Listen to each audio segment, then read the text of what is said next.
Mesdames et messieurs, bonsoir et bienvenue sur Gandhi Malin TV dans notre émission hebdomadaire intitulée Analyse géopolitique, une émission qui traite les sujets d'actualité politique nationale et internationale. Aujourd'hui, nous allons parler de l'actualité qui est du coup d'État survenu au Gabon.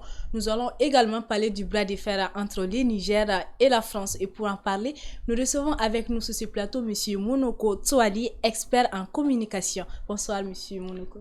Bonsoir à vous, madame, et merci de m'avoir associé et invité à votre plateau. Merci beaucoup.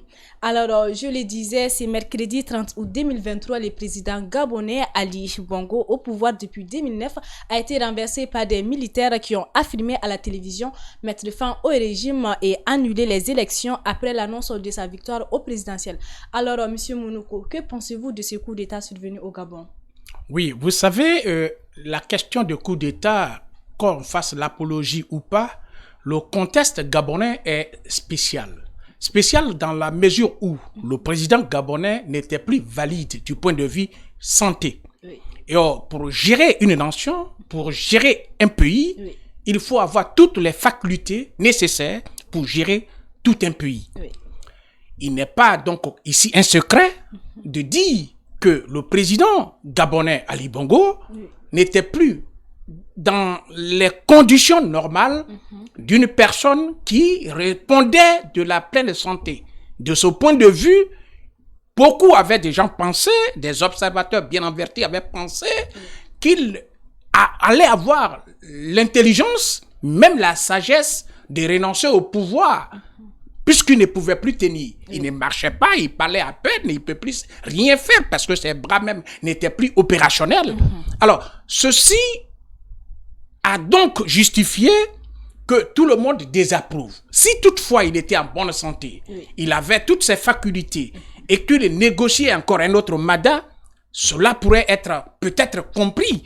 Mais dans ce cadre précis, on avait affaire à une personnalité qui n'était plus elle-même, mais qui était condamnée pour finir son mandat. Une fois que le mandat est fini, il devrait avoir la sagesse de se retirer du pouvoir. Et puisque si on aime son peuple, on doit être cohérent, on doit être honnête, on doit être sincère. Il aurait gagné en disant « Je suis souffrant, je suis malade, je ne peux plus ». Il aurait gagné, il aurait eu la tête haute. Mais cette fois-ci, malgré son invalidité, il force une élection et déjà proclame qu'il serait gagnant. Ça a mis en mal ses opposants. Et dans ce cadre précis, il fallait éviter que l'affrontement ait lieu entre les pro-Bongo et ceux de son adversaire attitré, qui est donc son opposant direct. De ce point de vue, on peut donc penser que c'est cette hypothèse qui a sûrement milité en faveur de l'intervention des militaires. D'accord. Alors, vous venez de le dire dans son état actuel. Pourquoi, selon vous, voulait-il briguer un autre mandat?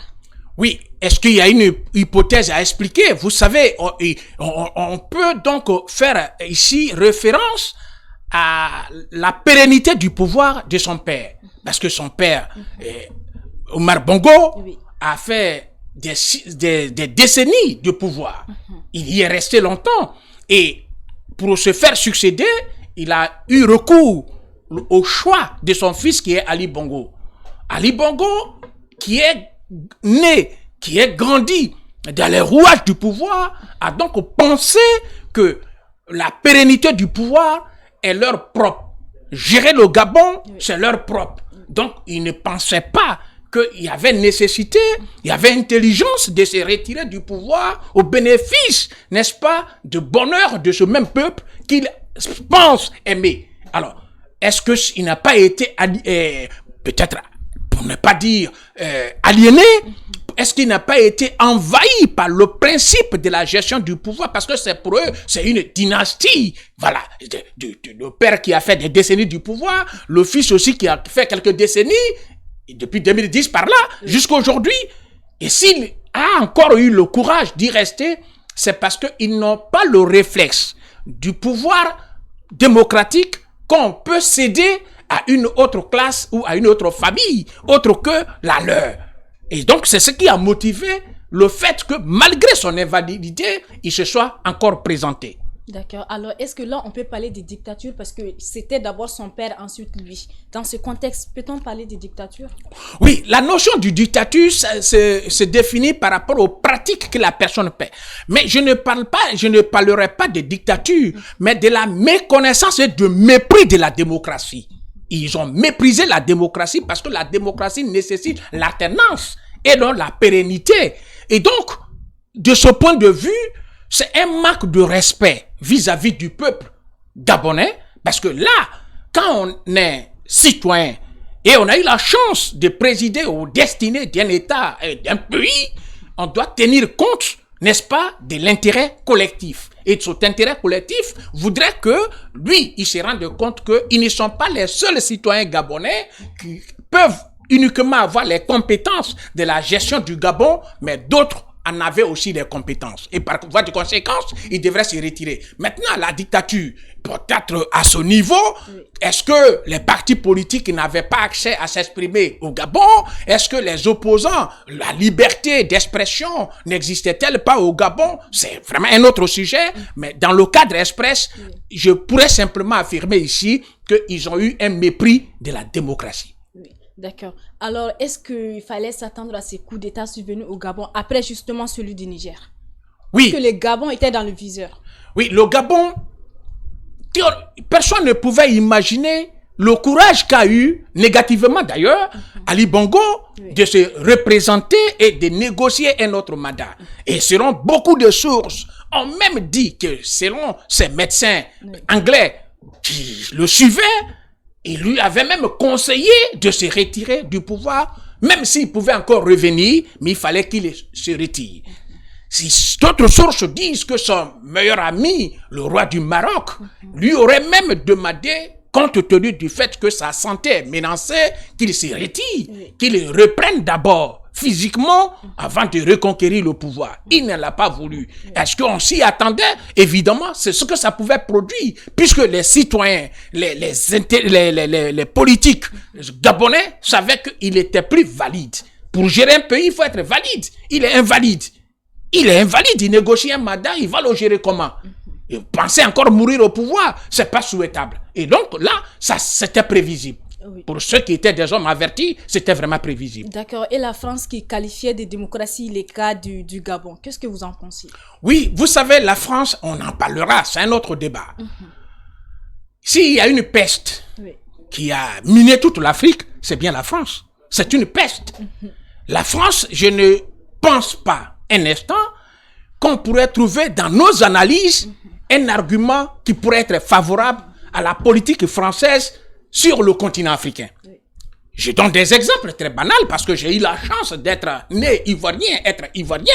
J'ai connu la philosophie française, le mépris de la France et l'intervention de la France dans la gestion pleine et entière de Laurent Gbagbo au fin de le chasser du pouvoir physiquement. Donc, je n'ai pas une bonne lecture pour la France en termes d'intervention.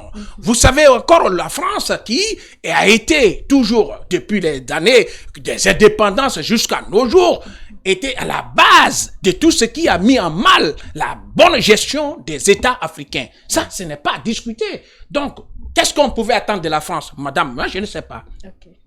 D'accord. Alors, pourquoi, selon vous, la France a pris des décisions concernant le Niger? Pourquoi elle ne prend pas les mêmes mesures? Par exemple, elle parle d'intervention, de soutenir la CEDEAO, même si la CEDEAO n'est pas impliquée cette fois-ci au Gabon. Donc, que pensez-vous de ce qu'elle fait actuellement? Vous savez, la France a une logique de sangsue. Vous connaissez ce qu'on appelle sangsue, c'est un insecte qui se greffe sur votre peau et qui vit de votre sang, qui vit de vous. La France est sangsue vis-à-vis des pays africains. Pourrait-on imaginer un instant une France sans l'Afrique? Je ne crois pas. Je ne crois pas parce que ça entraînerait également le déséquilibre au niveau de la France, à tous les niveaux, au niveau économique, au niveau social, même au niveau humain. La France ne pourrait pas rester sans l'Afrique. Je ne parle pas des pays individuellement, mais je parle du continent africain. Et la France en est consciente. De ce point de vue, elle est, depuis des années, très longtemps, pour ne pas dire des siècles, développer des politiques qui pourraient amener les Africains à s'ignorer eux-mêmes. Ne pas se rendre à l'évidence de la richesse de leur continent. Ne pas se rendre à l'évidence de la richesse de leur sous-sol. Et de toutes les richesses inépuisables que regorge le continent, tant en termes physiques qu'en termes internes. Et de son point de vue, la France a toujours mené une politique qui est une politique destructrice des têtes pensantes du continent africain. Vous savez ce qui s'est passé par rapport aux leaders africains qui ont été soit exécutés, soit mis à mal, soit empoisonnés, d'une manière ou d'une autre, effacés de la scène politique. L'exemple éloquent, c'est le mien, celui de mon pays. Laurent Gbagbo, quand il est venu au pouvoir, il a dit qu'il va rompre les relations, les liens entre la France et la Côte d'Ivoire. Vous savez, en 2002, il a connu la rébellion, laquelle rébellion la France a soutenue par tous les moyens, au fin d'amener Laurent Gbagbo hors du pouvoir. Et donc, pour ce qui est du Niger, la France y a ses intérêts. Et elle va défendre ses intérêts corps et âme. Ça ne peut pas surprendre X ou Y. Il appartient maintenant aux Africains, aux panafricains que nous sommes, d'avoir l'esprit éclairé, de savoir apporter des réponses indiquées pour ne pas aussi être dans ce qu'on appelle le fourre-tout, où la France va trouver des prétextes pour avoir raison sur l'intelligentsia africaine. Alors, pour le cas du Niger et du Gabon, les réalités ne sont pas les mêmes. Au Gabon, on a un malade, pour ne pas dire un mort ambulant, qui gérait le Gabon. Ali Bongo était mort. Il n'était pas un être vivant. Il n'avait plus toutes ses facultés. Un grand pays comme le Gabon, en termes de richesse, je n'ai pas dit en termes de superficie, mais en termes de richesse, il ne devrait pas être sous la tutelle d'un homme invalide. Par conséquent, au niveau du Niger, il y a eu un coup d'État, mais qui se justifie également par le fait que celui qui est au pouvoir, c'est pas qu'on fait l'apologie, moi je suis pas celui qui fait l'apologie des coups d'État, mais j'apprécie objectivement ce qui se passe. Ce dernier n'était plus dans la même logique que son peuple. Quand vous n'êtes pas dans la même logique que votre peuple, soit le peuple vous désavoue, soit il vous contraint à la porte, ou il va susciter ce qui arrive comme le principe de coup d'État.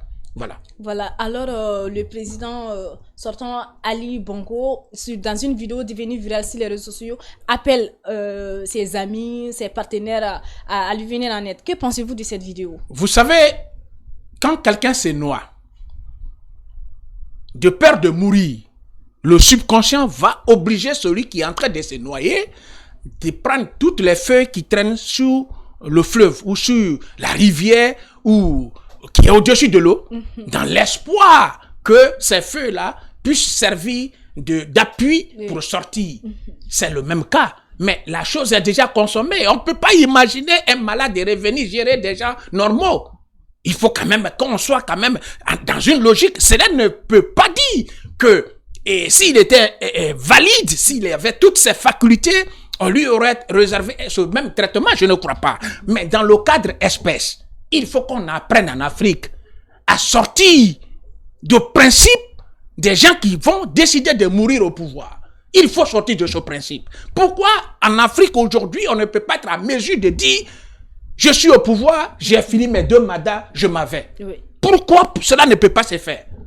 Pourquoi les Africains ont du mal à prendre la hauteur de dire je suis élu pour 2 mandats, j'ai fini mes 2 mandats, je m'en vais. Je suis élu pour 3 mandats, je finis mes 3 mandats, je m'en vais. Pourquoi nous, Africains, nous n'avons pas la compétence, la capacité, le réalisme de respecter nos propres institutions?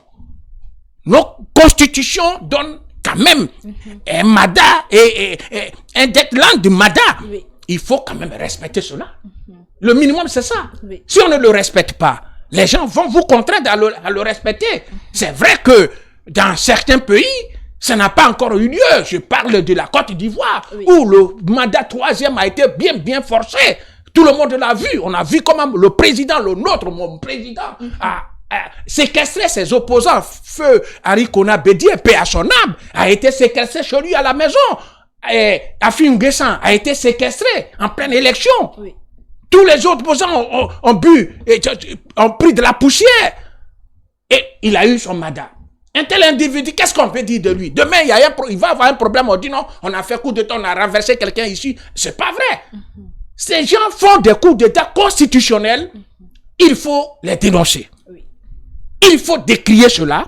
Il faut ramener les Africains à prendre conscience que si nous nous donnons nos institutions, nos constitutions, nous devons avoir l'obligation de respecter les contenus de nos constitutions. D'accord.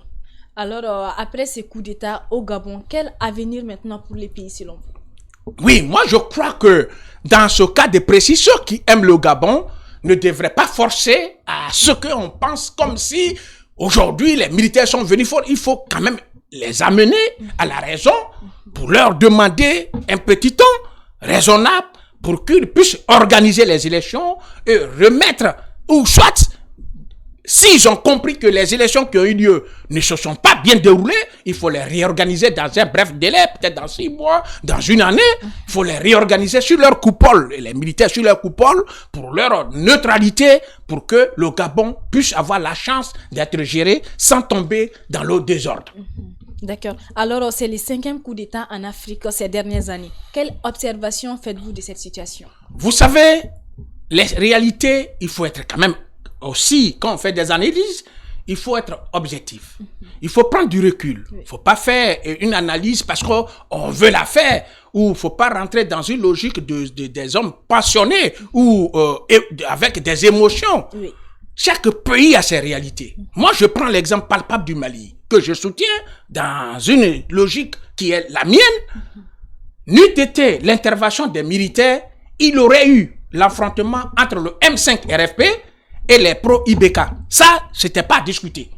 Puisqu'ils avaient déjà pensé s'organiser pour revenir, pour aussi occuper l'espace qui est l'espace de l'indépendance, la place de l'indépendance. Oui.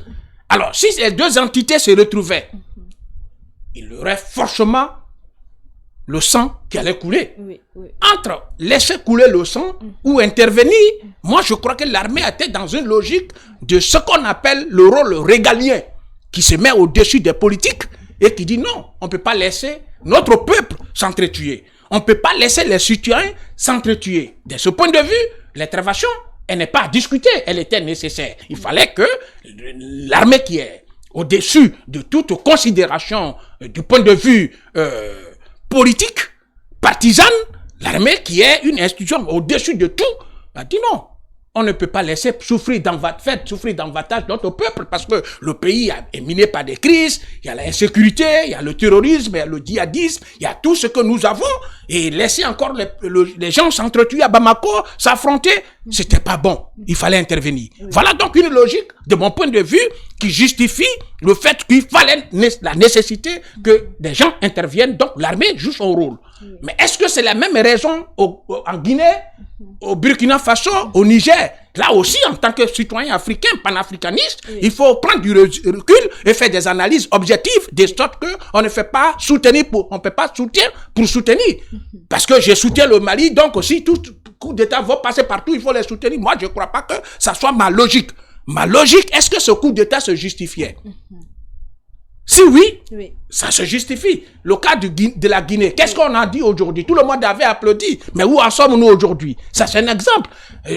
Au Burkina Faso, Traoré, le jeune, il est désormais président de la République. Alors, le chef d'État, parce qu'il n'est pas encore président de la République, mais il est chef d'État.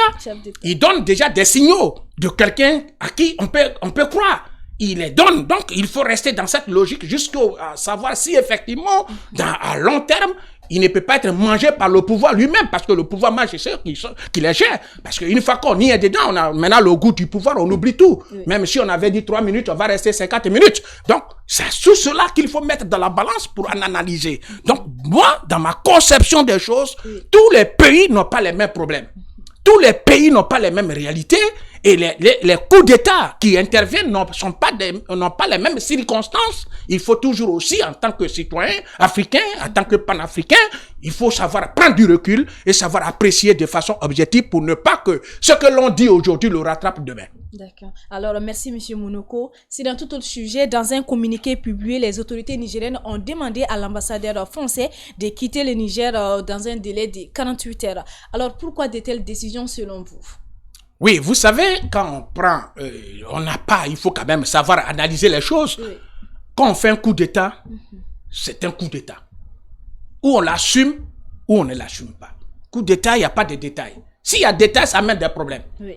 S'ils avaient dissous tout, comme je crois qu'ils ont pu le faire, et qu'ils ont tout pris en charge, mais s'ils sont vainqueurs, si effectivement le coup d'État est consommé, oui, ils ont le droit d'imposer ce qu'ils veulent.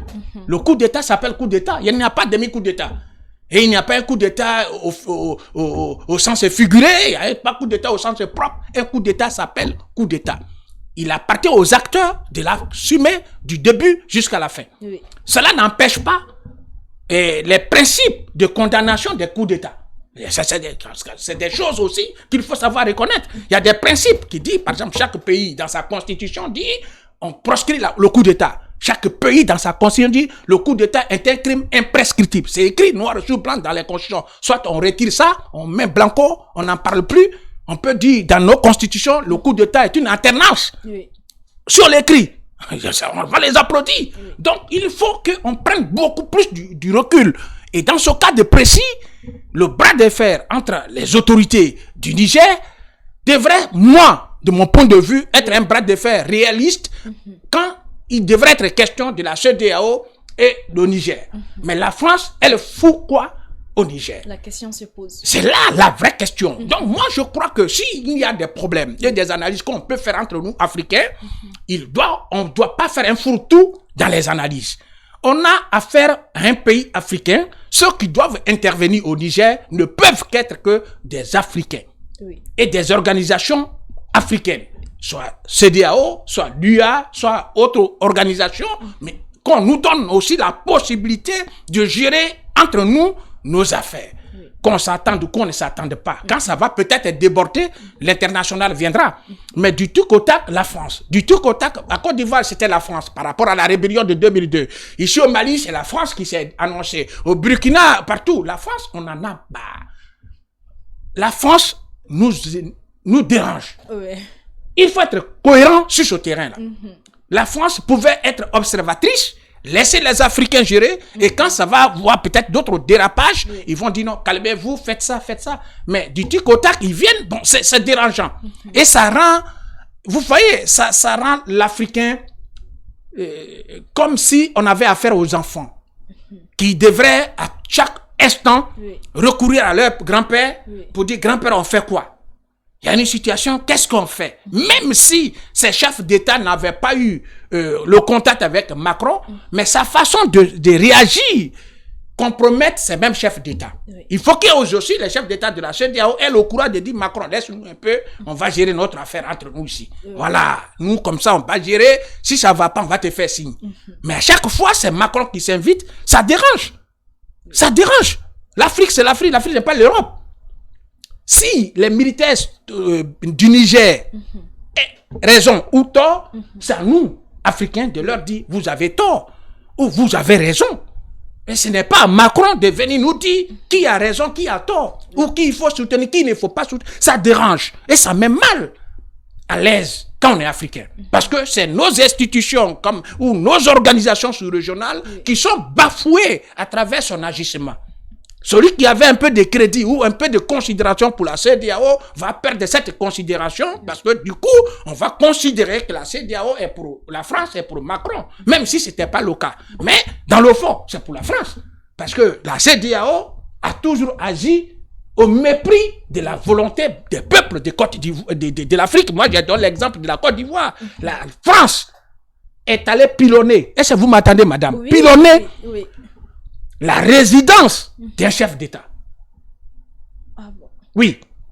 La France a bombardé le palais présidentiel. La résidence de Laurent Gbagbo. Ah. Pour aller l'extraire là-bas.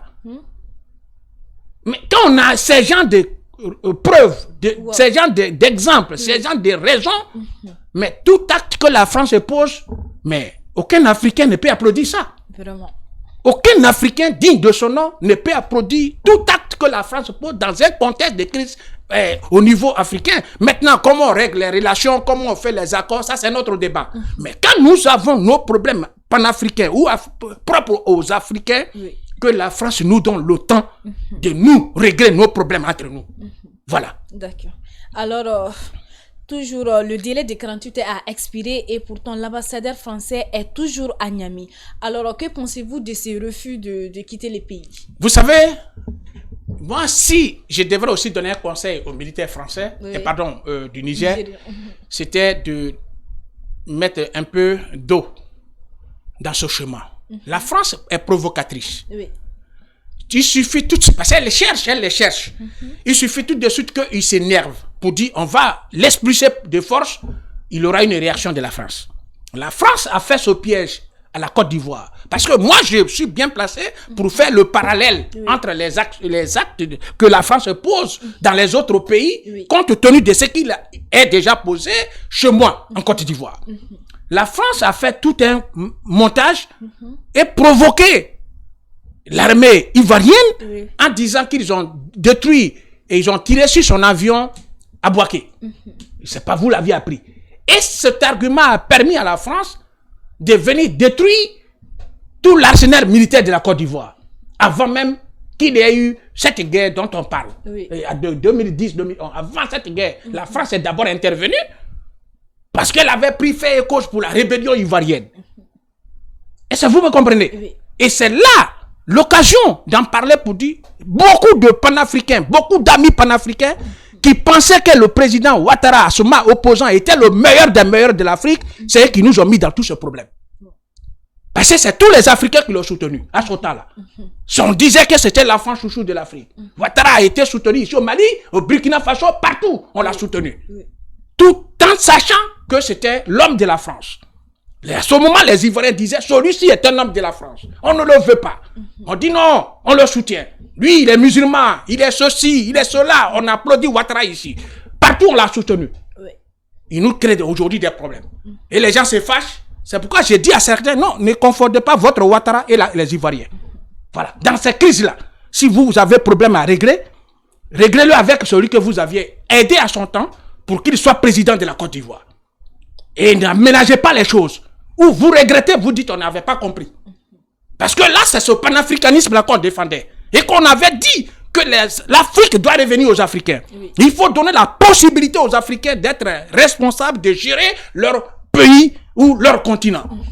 Et ceux qui sont dans les manteaux de la France, qui sont les émissaires de la France, qui doivent désormais être les sous-préfets de la France, il faut leur faire route. On n'avait pas été compris de 2002 jusqu'à 2011 en Côte d'Ivoire. Tout le monde ouvre les yeux maintenant pour savoir que Ouattara n'est pas bon. Mais on l'avait vu, là, longtemps, on disait qu'il n'était pas bon. Tout le monde disait qu'il était bon. C'est pas aujourd'hui, on va se rendre compte qu'il n'est pas bon. Donc, c'est même CEDEAO qui était à la base de ce qui s'est passé à Côte d'Ivoire. C'est la même CEDEAO qui a mis embargo sur le Mali. C'est la même CEDEAO qui agit et n'a pas changé de comportement. Il faut donc trouver d'autres nouveaux leaders africains qui vont prendre nos pouvoirs dans les pays africains et gérer nos institutions ou bien nos organisations africaines avec la vision que nous avons de l'Afrique. D'accord. Alors, les autorités nigériennes parlent maintenant d'expulsion. L'eau et l'électricité ont été coupées à l'ambassade de France. Pensez-vous que cela peut se solder à un départ? Oui, moi je ne crois pas que ça soit un bon chemin. La France piège. Il faut les laisser là où ils sont là.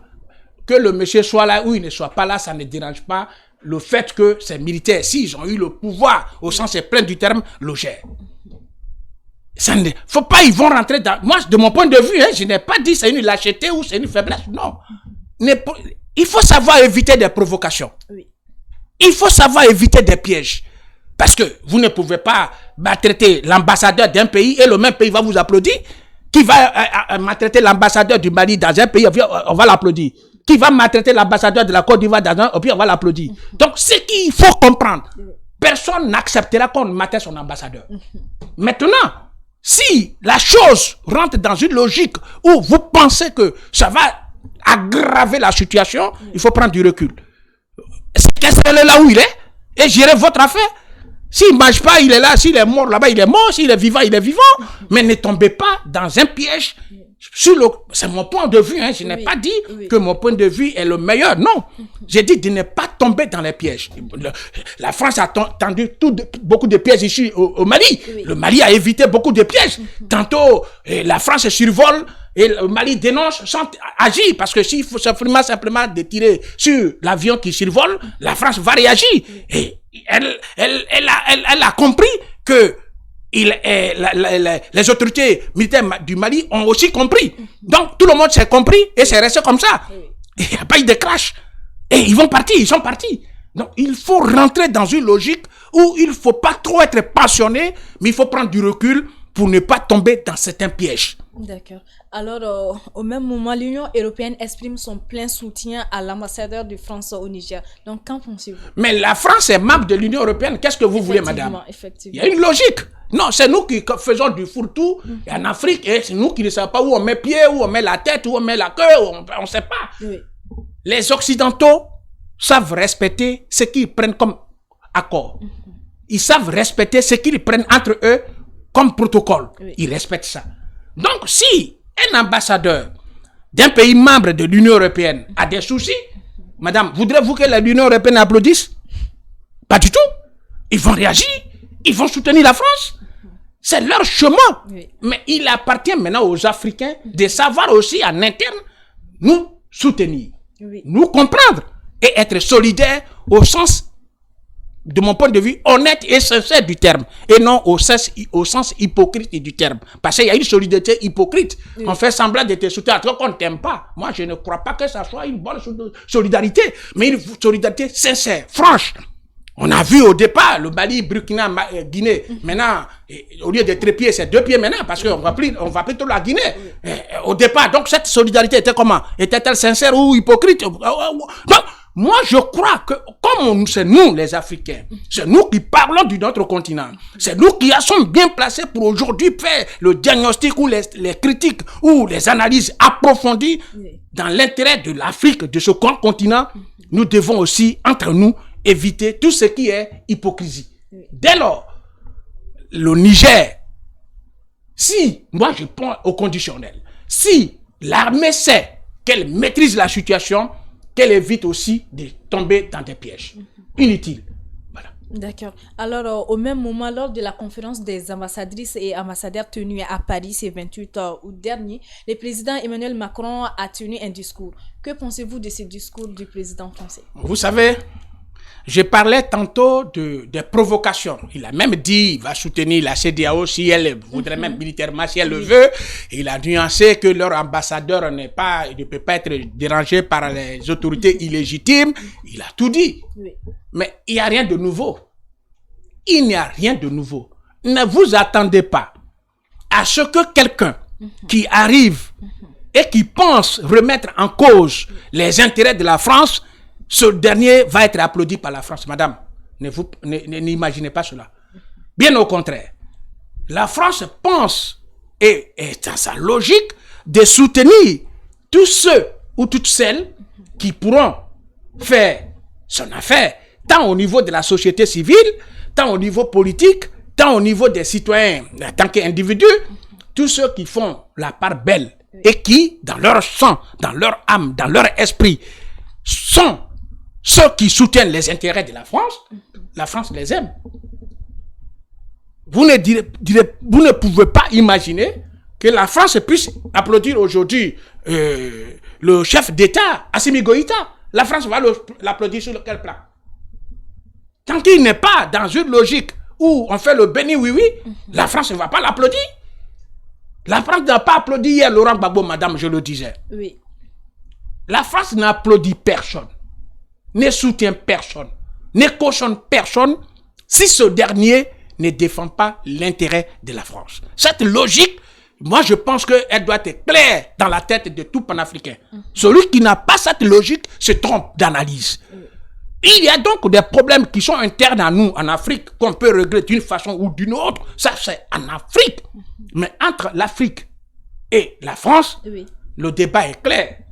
la France n'a jamais et n'aimera jamais tout citoyen ou tout patriote ou tout Africain qui va revendiquer les intérêts de l'Afrique. Sans cela, qu'au niveau politique, il faut amener à éduquer beaucoup plus les militants politiques, la jeunesse africaine, à prendre conscience pour savoir mener les débats au sens aigu du terme et non les débats toujours les débats qu'on fait dans les grèves ou les débats des rues où on fait des fourre-tout, où on ne sait pas où on va réellement.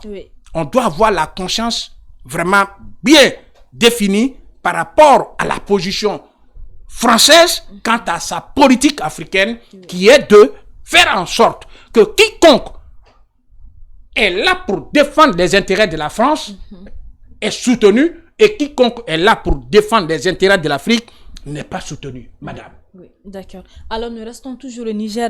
Les autorités nigériennes ont autorisé les Mali et les Burkina Faso à envoyer leurs troupes en cas d'intervention militaire. Que pensez-vous de cette décision? Non, moi, je ne ferai pas cette hypothèse. Elle me paraît elle ne me paraît pas intéressante.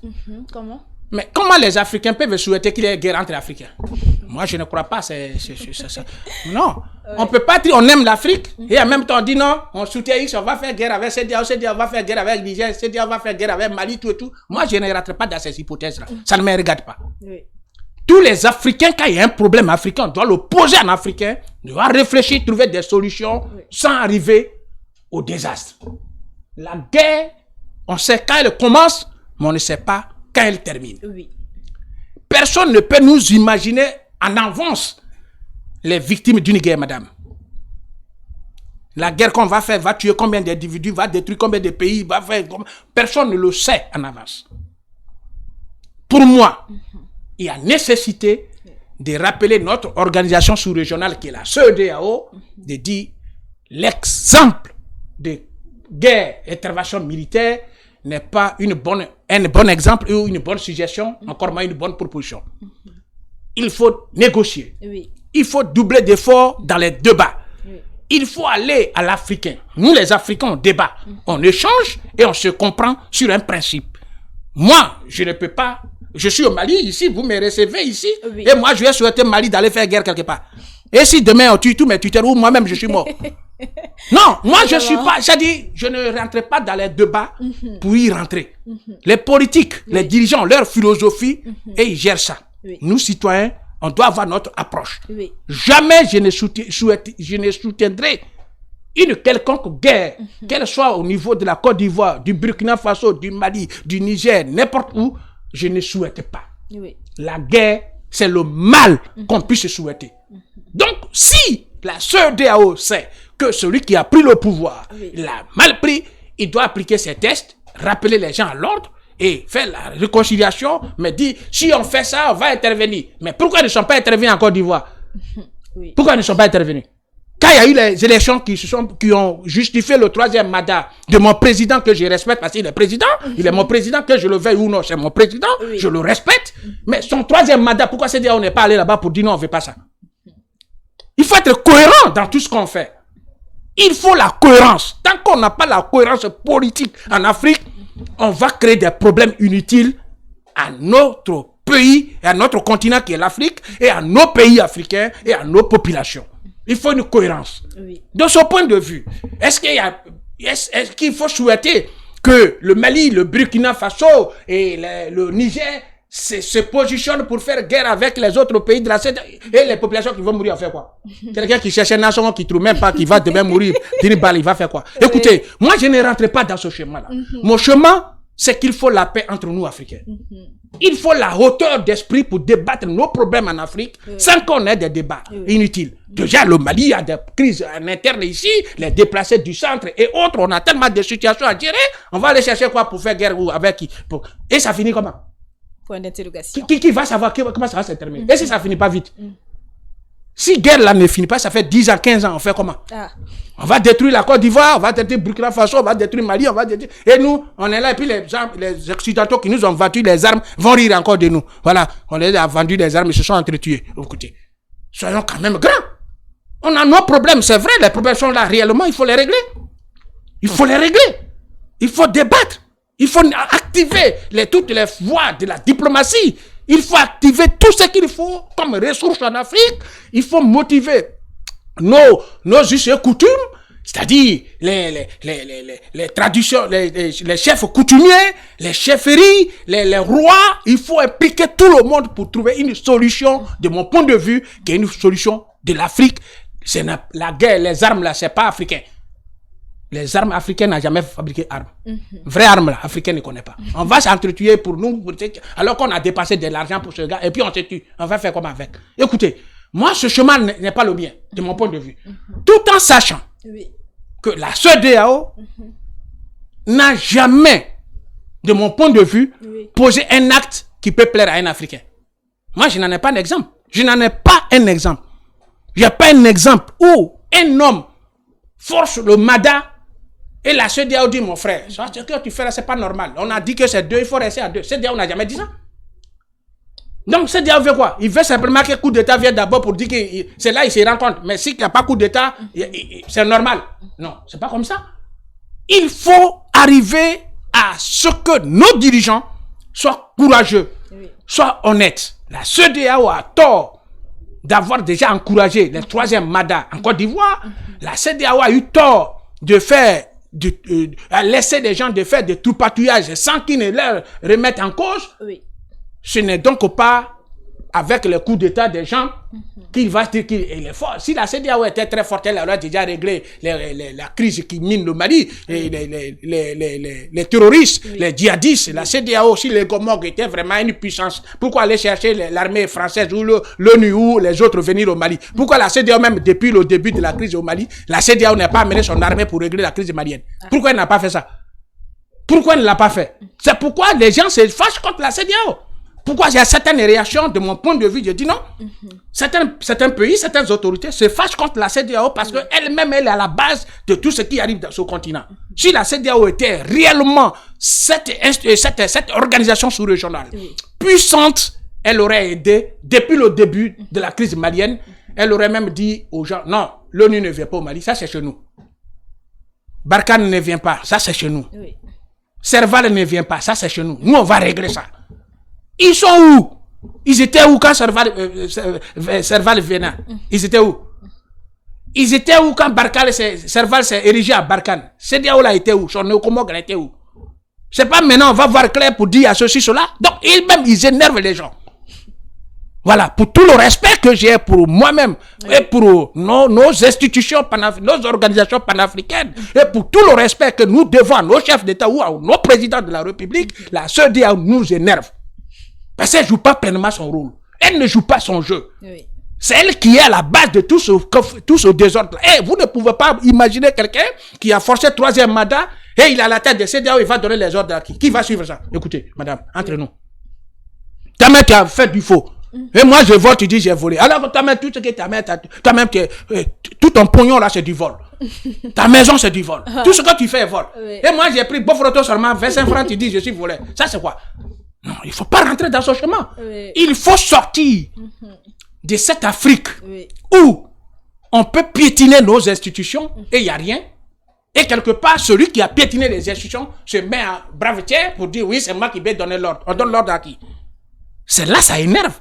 Cela ne veut pas dire que nos institutions sous-régionales n'ont pas la raison d'exister. Si bien oui, elles ont, parce qu'on ne peut pas être africain sans qu'on ait des organisations. On ne peut pas être africain sans qu'on soit organisé. Ça, c'est normal. Mais ces organisations ont à leur tête tous ceux qui sont les prototypes du faux. Ils sont tous faux. Et quand vous êtes faux, association de faux, va donner quelle raison à qui? Voilà le problème. Tu vas donner conseil à qui? Tu vas accuser qui? Tu vas sanctionner qui? Tu vas frapper qui? Toi-même, tu es le faux, le prototype du faux. C'est-à-dire, toi-même, ton habit est faux. Ton langage même est faux. Tes propositions sont fausses. Quand on te voit même, on voit le faux. Et tu veux donner ordre. C'est-à-dire, madame, il faut sortir de ce carcan. Arrivons à l'Afrique, où on a la chance d'avoir des élections. Celui qui est le choix du peuple gagne les élections, il gère nos pays. Et comme ça, entre nous, Africains, ou entre eux, dirigeants africains, des élus des peuples, vont se comprendre. Il faut aussi qu'au niveau de nos assemblées nationales, Il faut que aussi les assemblées nationales de l'Afrique jouent aussi leur rôle pleinement. Mais quand l'Assemblée nationale, quand X est président, c'est pour lui l'Assemblée nationale. Alors que l'Assemblée nationale devrait être le contre-pouvoir. L'Assemblée nationale, par définition, c'est le contre-pouvoir. Mais en Afrique, c'est l'Assemblée nationale qui est même le soutien du président de la République, du chef d'État. Madame, dans tout ça, on va où? On a encore du chemin à faire. C'est pourquoi la question du Niger, que le monsieur est mal fait en termes de choses de coup d'État ou est bien fait en termes de coup d'État, la position de la CEDEAO est hypocrite. Elle est dangereusement mauvaise. Elle n'est même pas à écouter. Parce qu'elle n'a jamais posé un acte pour freiner le patrouillage de nos constitutions. Elle n'a jamais fait, madame. Oui. C'est pas aujourd'hui, elle va se taper les poitrines. Et si ceux qui se tapent les poitrines, c'est qui exactement? Sont-ils honnêtes, sont-ils sincères, sont-ils forts, sont-ils bien? On a trop de respect pour des gens, madame. On respecte nos chefs d'État, on respecte nos présidents de la République. Oui. Mais c'est les mêmes qui pétillent nos institutions. Voilà. D'accord. Alors, nous allons boucler avec l'actualité au Mali. Chez bombardement à Anifis, l'armée malienne a annoncé que l'aviation Fama a ciblé une position des groupes armés terroristes situés à Anifis dans la région du Kidal. Alors, Monsieur Mounouko, pensez-vous que c'est une possible reprise de guerre entre l'État et les ex-rebelles de la CEMA? Non, moi, je ne suis pas aussi sous l'angle de guerre. Non, c'est pas ça. Soyons réalistes. Oui. Le Mali, c'est pas un campement. Le Mali, c'est un territoire. Effectivement. Et quand on pense que ce territoire est indépendant, on doit y admettre l'autorité de l'État, madame, sur toute l'étendue du territoire national. Cela, c'est pas une question de partisans. Ce n'est pas une question de pour ou contre. Oui. C'est un principe régalien. On ne peut pas avoir un État. Et ce même État va être lui-même privé d'une bonne partie de son territoire, madame. Depuis 2012 jusqu'à aujourd'hui, le Mali a perdu les 3/4 de son territoire. Il n'y a plus d'administration. Les autorités, le pouvoir central de Bamako n'a plus autorité. Et vous voulez que ça plaise aux gens? Vous voulez que ça soit une bonne manière? Personne ne peut encourager qu'il y ait affrontement. Personne ne peut encourager qu'il y ait guerre. Parce que les victimes seront aussi nos frères maliens. Oui. Donc, qui va le souhaiter? Personne. C'est pas ça le chemin. Le chemin, c'est de comprendre qu'on est sur un territoire.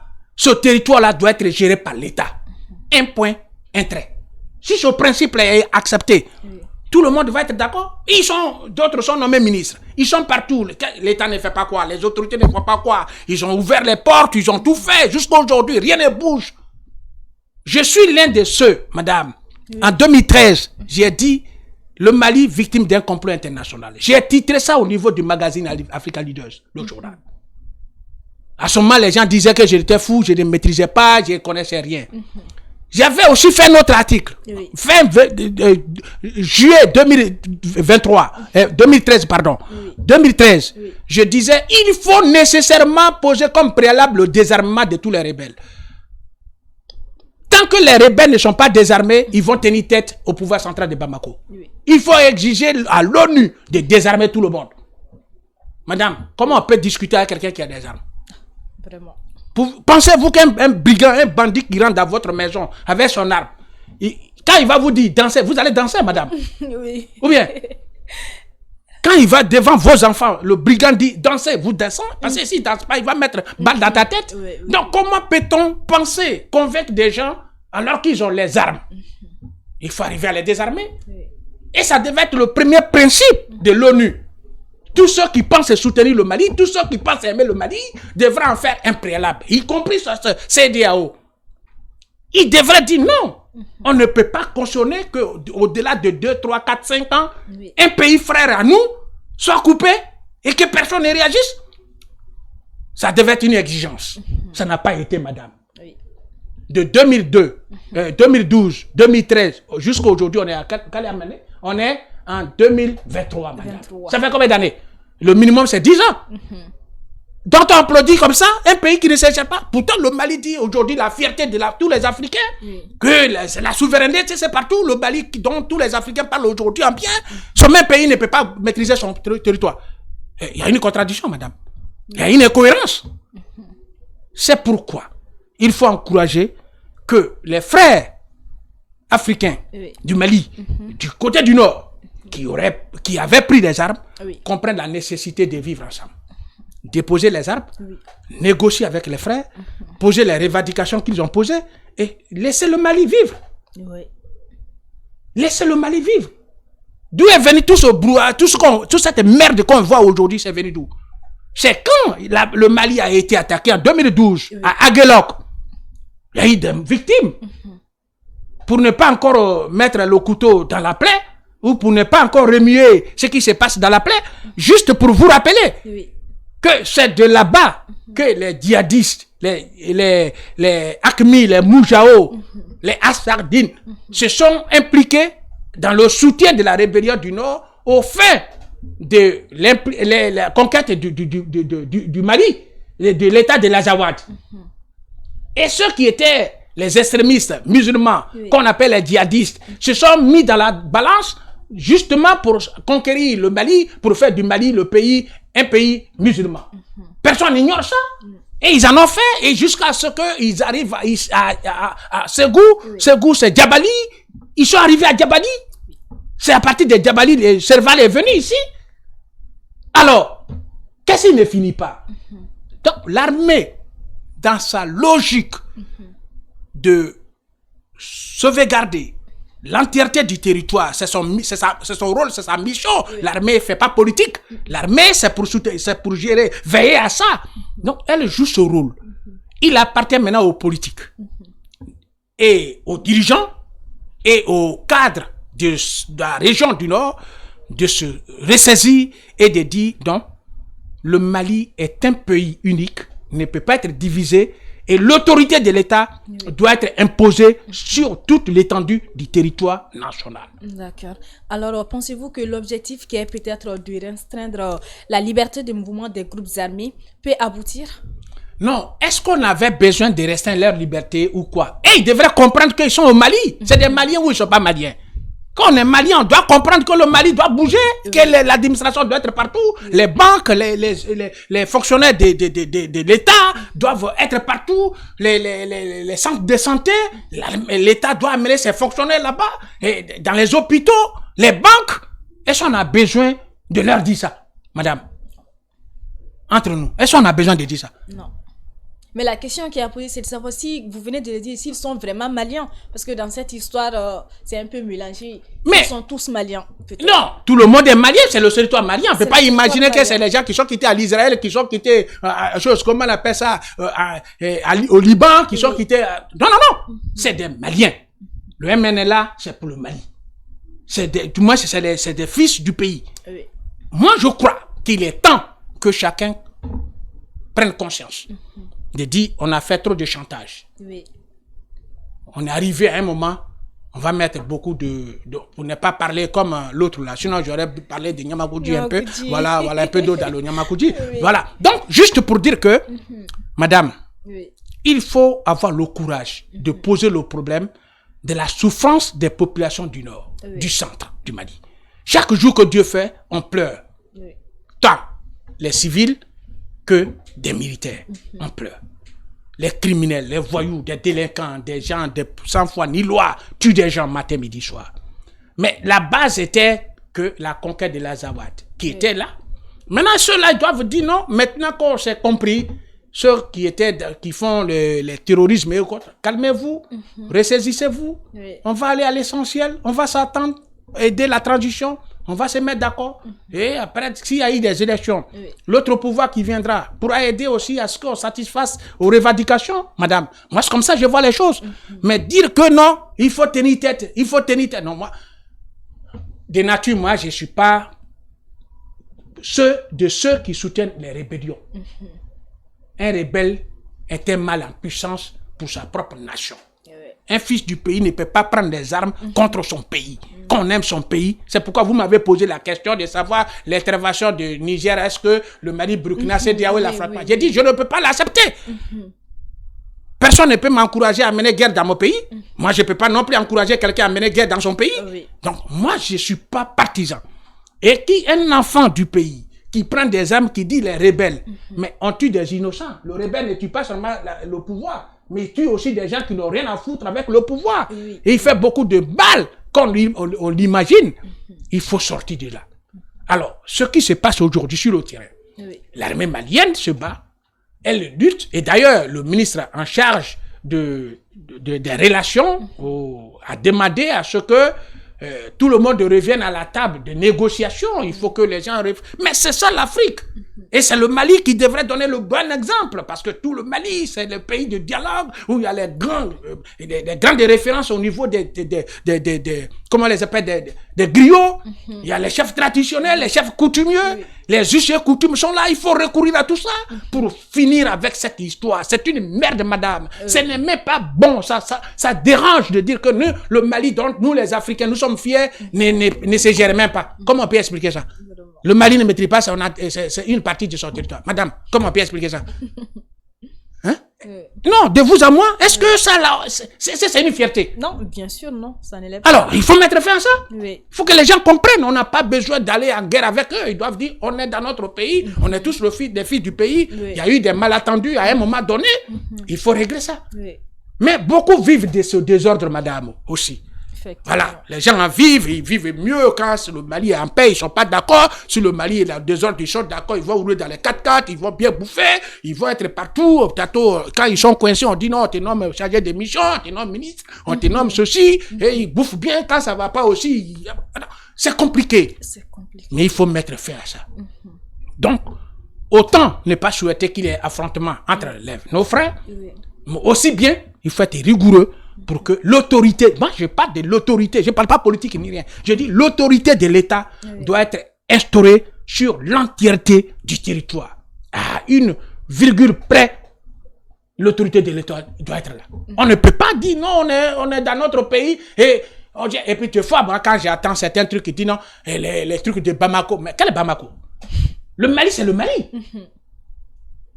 Il faut que nos frères du Nord, du MNLA, c'est pas tout le monde d'ailleurs, des autres groupes, des entités qui sont là-bas, que tout le monde respecte, comprennent que il est temps de penser le Mali.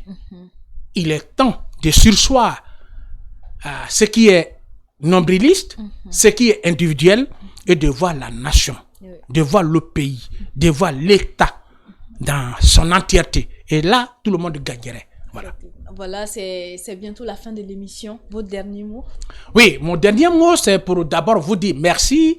Je salue Gandhi, Gandhi Malien, qui est désormais une chaîne qui a eu sa place au niveau des plateformes, au niveau des réseaux sociaux et partout. Et je ne peux qu'être fier de vous encourager parce que je vous suis. Et vous êtes aujourd'hui, vous êtes battus pour prendre votre place. Même au départ, s'il y avait mais aujourd'hui, tout le monde vous respecte. Et je suis fier de vous et je vous remercie de m'avoir appelé à échanger sur votre plateau. Mais il faut demander à nos chefs d'État d'être cohérents. Il faut respecter nos constitutions. Voilà. D'accord.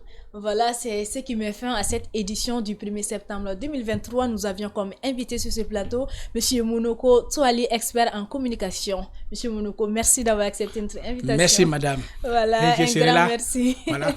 Un grand merci également à vous qui nous suivez sur Gandhi Malin TV. On se donne rendez-vous la semaine prochaine pour un tout autre numéro de votre émission intitulée Analyse géopolitique. D'ici là, portez-vous bien. Au revoir.